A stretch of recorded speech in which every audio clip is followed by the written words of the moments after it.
Hello, coaches. Welcome to the Coach C Basketball Analytics Podcast. In today's episode, I want to discuss something that influenced me a lot over the years as a coach. For many years, I attended clinics, listened to successful coaches, studied systems, watched games, and tried to learn from some of the best minds in basketball. And honestly, I appreciated it.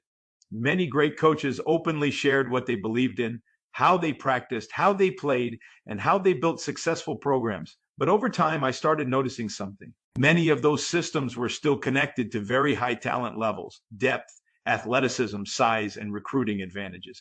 And listen, those coaches never promised that simply copying their style would automatically bring championships or wins at every level. They were basically saying, this is how I do things. And that made me think, if everybody starts playing the same way, training the same way, and conditioning the same way, who benefits the most? Smaller programs were often copying systems built for powerhouses while still playing a game that naturally favored the more talented team. And over time, I started noticing that many games started feeling very similar. The pace felt similar. The spacing felt similar. The reads looked similar. And many teams were attacking the game in almost the exact same way. That is when I started looking at the game differently. If you do not have the same talent, depth, size, money, or recruiting advantages, then maybe trying to play exactly the same way as everybody else may not always increase your chances. That does not mean those systems were wrong. It simply means every coach has to understand their own reality. And that became very important to me. I started thinking less about copying systems and more about the strategies needed to create opportunities for success. How do we increase our chances of success against any level of opponent? How do we create advantages offensively and defensively? How do we make the game uncomfortable for the opponent and force them to play outside their comfort zone? How do we regain possession of the ball quickly and reduce the opponent's possession time? How do we increase shot production and create possession advantage while controlling rhythm? How do we become less predictable? And how do we create uncertainty for the opponent? That is when I began turning towards statistics and analytics. Analytics for me was never just about numbers after the game. Analytics became connected to controlling the game while it was being played.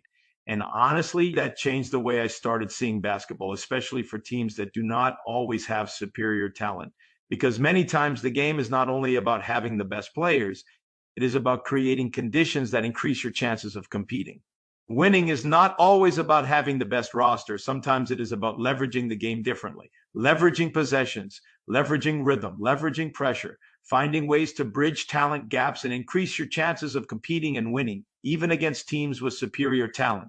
That is why I became so connected to concepts like possessions, rhythm, transition, unpredictability, forcing stars to defend, changing comfort zones, and increasing pressure on the opponent.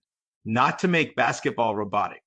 Actually, the opposite, to make it less predictable, less restricted, less dependent on rigid patterns that can limit creativity, rhythm, flow, and player instincts.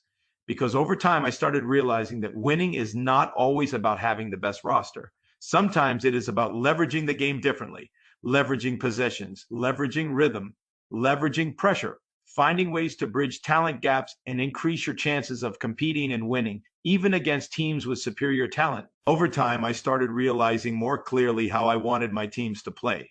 The control of possessions, the control of rhythm and balance, the unpredictability factor, the pressure we wanted to create on the opponent, the roster depth needed to sustain the style of play we envisioned, and combining that vision with analytical goals and performance expectations helped me communicate more clearly to players what I expected from them individually and collectively during games.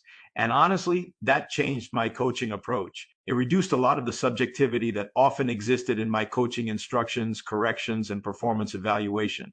It gave clearer direction, clearer identity, clearer purpose, not after the game, but while the game was being played.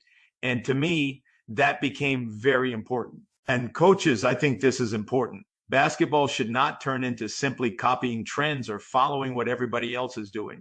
Every team has different realities, different talent, different strengths, different weaknesses.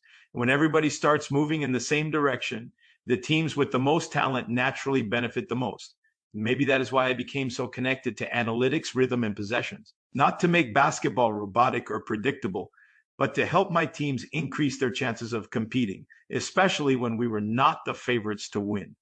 Because basketball is not only about talent, it is also about creating advantages.